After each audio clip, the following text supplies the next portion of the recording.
Halo, selamat sore kawan Gizi. Balik lagi di BGN Talks. Seperti biasa, kita akan kupas tuntas program makan bergizi gratis dari berbagai sudut pandang agar publik bisa lebih paham, lebih tahu, dan juga bisa mendapatkan akses informasi yang lebih transparan. Oke, pada kali ini saya agak-agak dakdikduser nih dengan narasumber. Kita kedatangan narasumber yang luar biasa, Prof. Dr. Joko Sri Widodo, SHMHMKN, selaku Guru Besar Universitas Bayangkara ya Prof ya. Jakarta. Selamat datang Prof. Terima kasih. Sehat Prof? Amin. Sehat. Alhamdulillah ya, semoga Prof selalu sehat dan selalu semangat ya Prof ya. Apalagi kita mau bahas terkait program makan bergizi gratis, ini pasti adrenalinnya tuh wow gitu kan. Karena memang program ini kan memang sangat dan masih menjadi sorotan publik sampai hari ini ya Pak ya.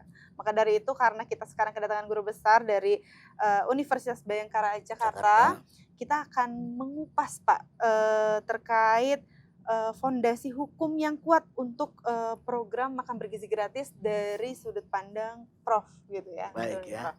Oke, Prof, karena program MBG ini kan sudah jalan, alhamdulillah sudah jalan 1 tahun lebih ya dari proses berdirinya. Tentunya dari kalau untuk dari usia Badan Gizi Nasional kan sudah 2 tahun ya, sudah 2 tahun berdiri.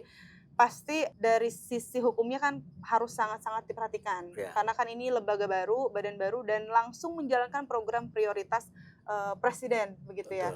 Nah, menurut Prof nih ya, melihat urgensi dari program MBG ini gitu Pak sebagai program strategis yang dijalankan oleh Badan Gizi Nasional dan akan dijalankan dalam jangka panjang, kira-kira dari urgensinya bagaimana sih Pak? Ya. Saya akan menjelaskan lebih awal dulu supaya nggak kaget Prof. gitu. Baik, Prof. Kalau minum itu pegang air minumnya dulu. Gitu betul. Bahwa pemerintah ini kan bermula dari cita-cita daripada pemerintah, khususnya pemerintahan Prabowo dan Gibran ketika mencalonkan sebagai presiden. Betul. Karena syarat menjadi presiden supaya rakyat memilih itu harus diuji dengan apa programnya. Betul. Nah, pada saat itulah programnya Prabowo itu adalah program yang nasional dan fenomenal, bahwa rakyat Indonesia ini banyak angka kemiskinannya yang rendah, potensi pendidikannya sangat bagus, maka harus ditunjang dengan makan bergizi. Tujuannya supaya manfaatnya banyak sekali. Siswa itu belajarnya kuat, tetapi kalau gizinya itu lemah ngantuk di kelas. Betul. Maka presiden selalu saya bersama rakyat, kekayaan dikelola untuk rakyat, maka program-programnya itu bersentuhan dengan rakyat langsung. Maka hasilnya Prabowo Gibran menang pada saat ini, gitu ya.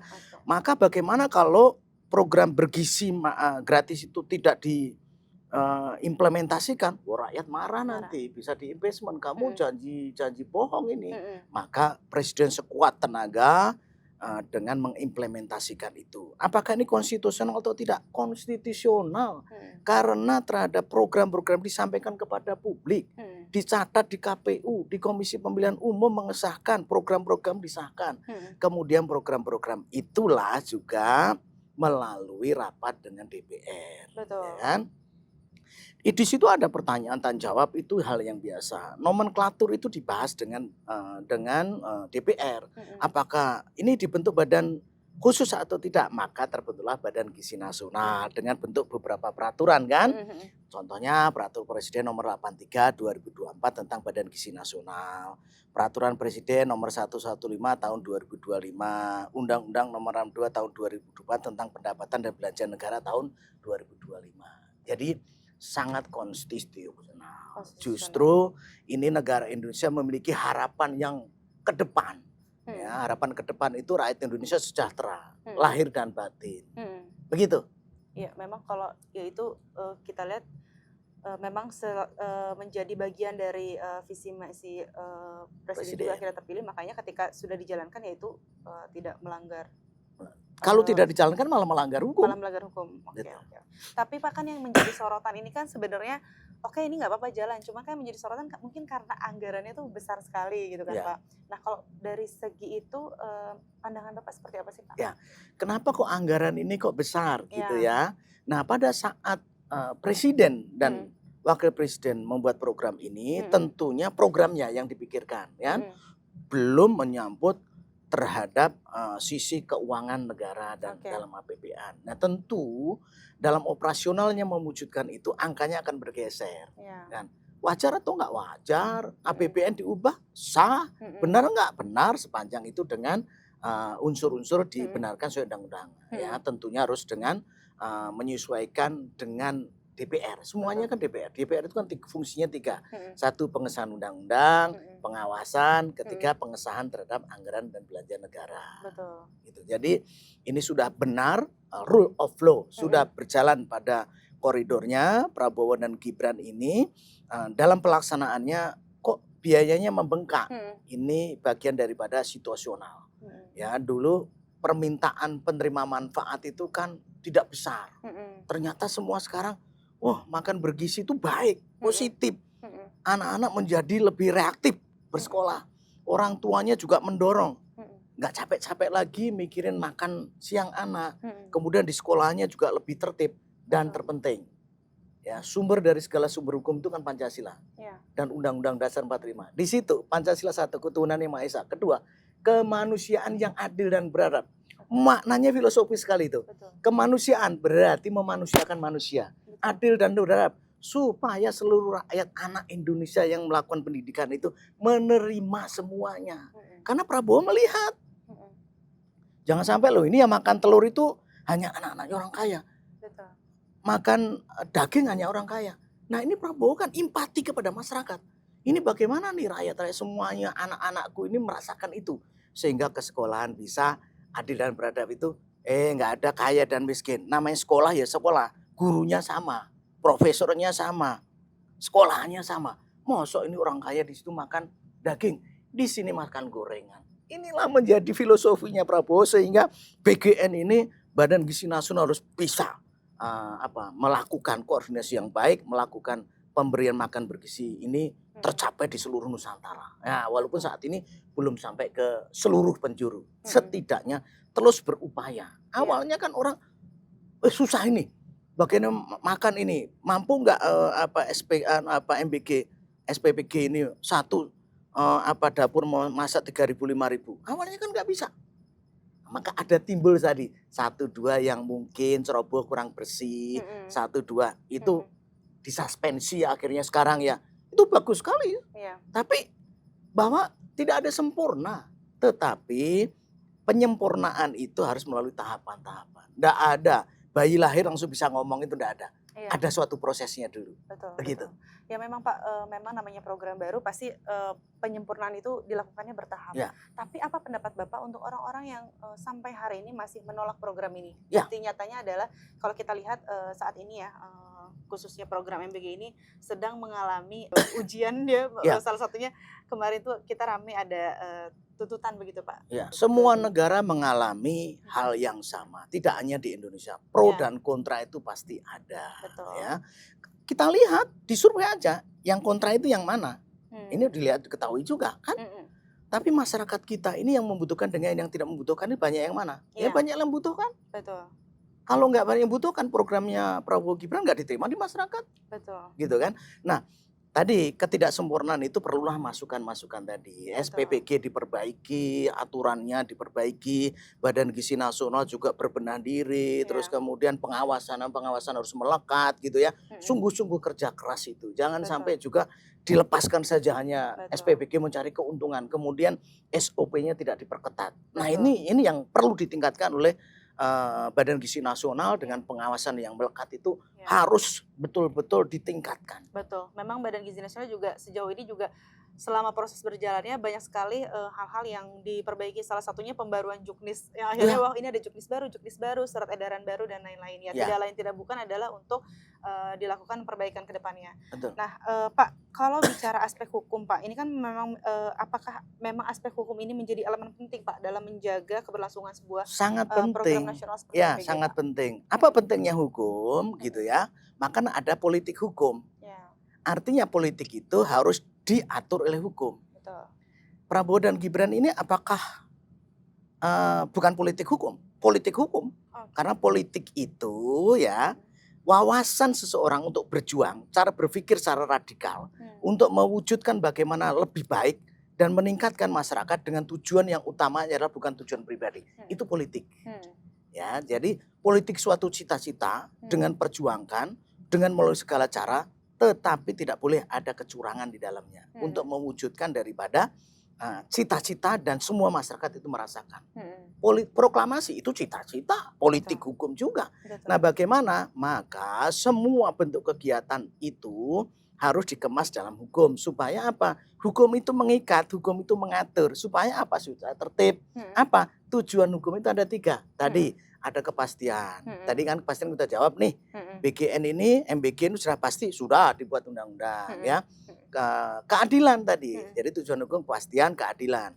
Keadilannya apa? Supaya masyarakat merata dapat diterima ya. Nilai-nilai Pancasila, kemanusiaan yang adil dan beradab. Terakhir, keadilan sosial bagi seluruh rakyat Indonesia. Tercapai itu. Nah, sekarang 3, tujuan ketiga kemanfaatan. Apa nilai manfaatnya dari pemberian makan bergizi gratis itu? Jelas manfaatnya. Adanya kemarin perdebatan pro dan kontra itu bukan masalah makan bergizi gratis. Bukan, ini masyarakat yang keliru saja. Ya, saya berikan pengertian bahwa keseluruhan masyarakat Indonesia ini semua saya tidak pernah mendengarkan jelek program makan bergizi gratis. Enggak, bagus gitu ya. Nah, bagus gitu ya. Dan tidak ada yang dirugikan. Hanya persoalan menyangkut anggaran tadi gitu kan. Ada sedikit nih pergeseran gitu kan. Angka yang cukup besar di mana diambilkan supaya anggaran itu juga tidak melanggar hukum. Nah, inilah yang dicari solusinya oleh negara supaya juga meningkatkan APBN ya. Tetapi kan porsi daripada Badan Gizi Nasional melalui program makan bergizi gratis ini kan prioritas juga oleh Presiden. Nah, mudah-mudahan program ini maka kemudian ada wacana dibuat rancangan undang-undang supaya kuat atau dibuat undang-undang. Praktisi-praktisi hukum dan akademisi sudah mau membahas itu. Supaya kuat dibuat undang-undang, supaya dipermanenkan. Tetapi kan lihat APBN kita. Satu. Kedua, ini kan perlu dukungan politik juga. Kalau DPR menuju masyarakat banyak memberikan masukan, pemerintahan sekarang ini setuju, bisa nggak dibuat undang? Bisa. Tetapi masalahnya tadi, gitu kan, nggak mudah membuat undang-undang itu ada tahapan-tahapannya. Ada masuk di prolegnas, di sana ada keterangan dari masyarakat dan sebagainya, pihak-pihak terkait dimintain. Nah, makan bergizi gratis kan dipersoalkan. Apa undang-undangnya nanti? Nah, gitu kan, dibuat jangan makan bergizi gratis. Saya yakin kalau ada undang-undangnya nanti dibuat. Nomenklaturnya bahasa itu panjang ceritanya. Tapi yang sekarang kan kalau dibuat undang-undangnya dulu bagaimana gitu ya. Itu bagus. Tetapi kan gini, orang nggak tahu masyarakat kan. Peraturan Presiden, ketetapan KPU dalam mencatat astasita pemerintahan yang terpilih, kemudian DPR mengesahkan apakah sebagai undang-undang, sebagai hukum atau tidak. Itu sebagai hukum, sebagai undang-undang. Gitu. Oke, artinya memang aspek hukum ini sangat penting sekali ya Pak ya Sangat dalam penting. keberlanjutan program ini. Nah Pak, dari aspek hukum ini pasti kan akan dilahirkan regulasi-regulasi ya Pak ya. Nah, bagaimana sih Pak regulasi ini dapat dirancang agar program MBG ini menjadi bagian dari kebijakan pembangunan jangka panjang nasional? Ya, ini melibatkan banyak. Oke. Bappenas terlibat, banyak lah rangkaian itu. Kemudian juga Kementerian Pendidikan juga terlibat. Jadi Juknis juga ada lembaga-lembaga banyak lembaga sekali, terkait semua itu lembaga. kan gitu kan. Nah, itu udah dari masukan sangat panjang nih. Kalau kuliah bisa 10 SKS. Kalau saya teruskan bisa sampai 2 hari 2 malam nggak selesai. Iya benar-benar. Ya, pada intinya pembuatan undang-undang itu penting, tetapi pembuatan undang-undang nggak boleh sekonyong-konyong keder. Hari ini seperti penulis saja, syair. Coret-coret besok jadi undang. Oh, nggak bisa. Semua memerlukan kajian, pandangan, riset, dan itu panjang. Nah, tapi Pak, menurut pendapat Bapak nih Pak, kalau untuk langkah hukum yang perlu dilakukan pemerintah agar program ini tuh bisa jadi lebih kuat untuk jangka panjang tuh gimana Pak? Tentu pemerintah saat ini selalu melakukan riset ya, kajian-kajian akan penting dan manfaatnya daripada makan bergizi ini ya. Saya yakin Pak Presiden sudah punya gagasan ini. Ke depan ini diperjuangkan supaya bisa menjadi program nasional jangka panjang. Lagi-lagi, ini kan semua negara ini kan politik. Tergantung ini DPR-nya mendukung atau tidak. Nah, DPR itu kan dasarnya di aspirasi masyarakat juga. Iya, betul. Nah, kalau masyarakatnya lebih kuat, manfaatnya baik, anak sekolah menjadi tertib, sejahtera, tingkat pendidikan intelijensinya meningkat, di sekolahan ternyata potensi pendidikannya semakin baik, kemudian DPR melakukan reses, menampung itu dalam suatu reses, disimpulkan, masukkan sebagai undang-undang, dikoordinasikan dengan pemerintah, kemudian dibentuk, dibahas bersama. Simple itu, 1 tahun bisa jadi, tapi mengkompakkan pemikiran paradigma yang sama ini kan tidak Iya, mudah. betul. Apalagi perlu dukungan politik yang kuat. Gitu. Jadi parlemen lah ini yang menentukan komunikasi yang baik antara pemerintah dengan DPR. Ya, di situ kalau DPR-nya jeli, DPR-nya paham betul bahwa saya duduk di sini jadi DPR atas nama masyarakat. Kalau masyarakat saya apa keinginannya ya saya tuangkan sebagai reses saya. Iya. Itu bisa sebagai undang-undang supaya ke depan jangan hanya Prabowo. Setelah Prabowo ada muncul gagasan makan bergizi ini ditingkatkan dengan nilai manfaat. Betul. Itu mudah sekali. Negara ini perlu kekompakan. Tidak boleh ego sektoral. Betul. Nah, kalau menurut Bapak, apakah program ini sudah sesuai dengan kebutuhan masyarakat hari ini atau belum? Untuk saat ini pengamatan saya sudah sangat jelas. Sangat jelas. Tadi dari Pancasila saya mengamati. Sila kedua, kemanusiaan yang adil dan beradab. Memanusiakan manusia, Prabowo itu. Kenapa? Banyak anak-anak itu yang pagi mau sarapan tidak ada, yang penting ke sekolah. Banyak yang anak-anak itu maaf nih, kalau cerita panjang bisa nangis ya. Makan nasi aja, mereka nggak cukup betul. Telur belum tentu sebulan ketemu, tapi dengan BGN makan bersih itu telur bisa tiap hari, bisa merasakan sayur, Betul. bisa merasakan oh makanan 4 sehat 5 sempurna itu ini. Nah ini penting gitu. Di pelajaran pendidikan itu kan makan bergizi itu 4 sehat 5 sempurna. Tapi ada nggak? Susu, boro-boro susu. Pisang, yang baik aja dijual bapaknya ke pasar. Karena apa? Ya untuk bayar anak-anaknya. Betul. Coba sering saya melihat itu. Saya melihat orang tua makanan yang enak dijual. Ada pisang yang bagus dijual ke pasar. Untuk apa? Uangnya dipakai untuk anaknya. Untuk pendidikan anaknya. Anaknya nggak bisa makan buah. Ini kan filosofis sekali ini ya.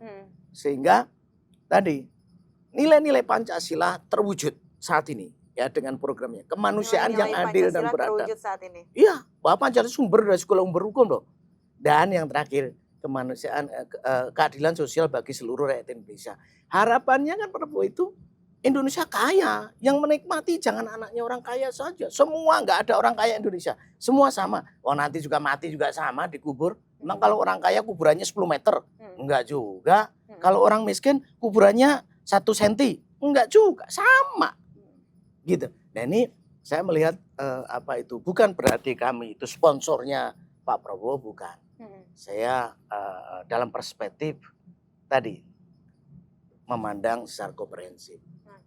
Terakhir, sebagai seorang sebenarnya ahli hukum ya Pak ya, melihat Badan Gizi Nasional, saran Bapak agar Badan Gizi Nasional hari ini bisa lebih berbenah dari aspek hukumnya, bagaimana Pak? Satu ya, harus bisa menunjukkan program ini 100% kalau bisa jangan sampai ada yang gagal. Betul. Kedua, jangan sampai ada perbuatan melawan hukum, korupsi jangan sampai ada. Betul. Ya. Ketiga, efisiensi anggaran terhadap program makan bergizi ini bagaimana tepat sasaran, operasionalnya bisa dimurahkan, terus kemudian juga tadi hindari terhadap dampak-dampak negatif tadi. Hindari, walaupun nggak sempurna. Contoh, anak lagi nggak makan telur, pas makan anak itu alergi. Nanti disalahkan juga. Nah itu mudah-mudahan seperti ini. Terus saya kan berbenah diri terus. Selalu diriset kan. Tim gizi sekarang ada. Di setiap SPBG tim gizi ada. Kan itu sangat bagus sekali. Betul. Ada program lagi kan. Itu tidak ada pendidikan. 3B yang terkenal itu 3B. ya. Itu bagus sekali itu. Menghindari ibu song lapar, ibu hamil dan sebagainya. Betul. Wah itu bagus sekali itu kan. Ibu hamil diperhatikan, ibu menyusui diperhatikan, balita diperhatikan. Nah itu saya kira program ini 1 tahun aja. Kalau di riset pasti ada hasilnya. Intelijensinya siswa akan naik. Nah, produktivitas ibu akan naik. Betul. Angka kematian ibu hamil turun. Terus kemudian ibu yang melahirkan potensi anak yang sehat yang dilahirkan. Betul. Ini saya yakin perlu riset. Nah, riset inilah pemerintah lakukan, diekspos juga kepada masyarakat supaya ini jangan yang berpikir miring-miring ini semakin besar gitu. Walaupun negara itu biasa, di negara manapun pro kontra itu, nah itu manusia aja, suami istri aja, suami istri harusnya itu bersatu padu, tidak ada perbedaan. Ada perbedaan kok, apalagi masyarakat. Kalau kita bicara psikologi, sosiologi, saya mengajar tentang itu. Di mana itu ada masyarakat, itu ada konflik. Nah, gitu ya. Karena apa? Setiap manusia punya keinginan yang berbeda-beda. Nah, tapi bagaimana maka perbedaan-perbedaan itu bisa disatukan sehingga masyarakat itu bisa baik. Iya, Gitu. Ini tugas pemerintah cukup berat, maka jadi presiden itu berat. Betul.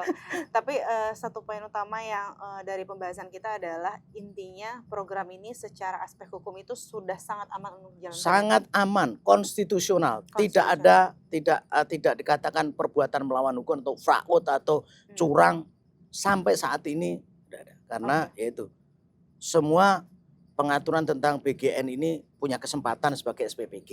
Betul. Ya, pemerataannya tidak ada pembedaan-pembedaan. Sekarang udah muncul juga, dulu kan menolak nih sekolah yang kaya nggak mau, sekolah yang bagus nggak mau. Sekarang banyak sekolah-sekolah itu ternyata dibantu dengan ada makan bergizi. Anak saya di sekolah sudah disiapkan. Ini dampak yang baik ya. Iya, betul. Intinya alhamdulillah program MBG ini setelah berjalan ya Pak ya, aspek hukumnya juga aman untuk dijalankan. Dari sisi dampak juga multiplier efeknya juga sangat terasa ya di berbagai wilayah. Multi efeknya banyak. Betul, khususnya tadi di B3 juga ada beberapa yang kami jumpai, alhamdulillah setelah mengkonsumsi MBG aslinya jadi banyak. Anak-anak yang awalnya stunting sudah tidak stunting lagi, terus putus sekolahnya sudah menurun juga. Sekarang anak-anak jadi lebih suka masuk sekolah begitu ya Pak ya. Nah, satu pesan Bapak untuk orang-orang yang sampai hari ini masih mengkritik program ini dan ingin program ini berhenti. Silakan Pak. Kita menghormati kritik itu baik. Ya, kritik itu membangun. Betul. Tidak ada negara tanpa dikritik. Kritik itu baik, tetapi dengan cara yang baik dan benar. Betul. Ya, amandemen Undang-Undang Dasar 1945 di huruf H terakhir itu boleh mengkritik, tapi dibatasi oleh undang-undang. Hati-hati ya, gitu kan. Mengkritik itu dengan cara yang baik dan santun. Negara kita negara demokrasi, santun. Mengkritik ada cara yang baik dan benar. Salurkan kritik itu melalui DPR, salurkan kritik itu melalui pemerintah dengan resmi, dengan cara yang elegan, bikinkan konsep-konsep gitu. Kalau demo ya demo dengan konsep gitu, demo dengan hanya hentikan, tapi konsepnya nggak diberikan. Nah, yang bagus adalah negara kita semakin maju, semakin kita cerdas, semakin banyak ide. Ya, ini kan kalau Mbak ini bertanya sama saya semakin cerdas, itu karena gizinya baik. Pertanyaannya semakin tajam. Saya semakin sulit juga menjawabnya. Kan gitu. Amin. Nah, gitu loh. Jadi semakin masyarakat kita cerdas, masyarakat kita semakin kritis. Betul. Masyarakat tidak boleh juga dibatasi kritiknya, pemerintah juga tidak boleh membatasi kritik itu. Itu bagian daripada demokrasi kita yang memang kritik itu untuk negara yang kita cintai. Sama-sama memikirkan masukan-masukan yang terbaik. Presiden itu bukan Tuhan. Dia punya khilaf, ingatkan melalui kritik. Betul. Mereka juga tidak sempurna. Betul. Nah, perlu disempurnakan dengan berbagai masukan-masukan. Kritik itu adalah baik. Tidak ada kritik kok jelek. Caranya menyampaikan itu yang jelek, kadang yang tidak di luar daripada koridor hukum. Betul. Semoga saja ke depannya khususnya di Badan ini tantangan karena permintaan penerimaan manfaat semakin tinggi, semakin meningkat. Betul. Nah, ini berat nih. Keadilan sosial bagi seluruh rakyat. Semua harus dapat. Tapi kan APBN kita nggak cukup. Nah, ini perlu dirundingkan dengan cara yang baik, dengan bijak. Ya, mudah-mudahan ada solusi ya. Korupsi turun, betul. Pajak semakin meningkat, gitu kan? Nanti bisa kembali kepada masyarakat. Baik Pak, ada kalimat pesan terakhir yang mau disampaikan sebelum kita menutup podcast pada hari ini? Ya, cukup. Mari kita cintai Indonesia dengan mengkritik baik dan benar sesuai dengan ketentuan undang-undang yang ada sebagai hukum. Apapun yang kita lakukan harus berdasarkan dengan hukum dengan yang baik. Baik, kawan gizi luar biasa sekali ya. Tadi pesan terakhir dari Prof. Dr. Djoko Sriwidodo ya selaku Guru Besar Universitas Bhayangkara Jakarta.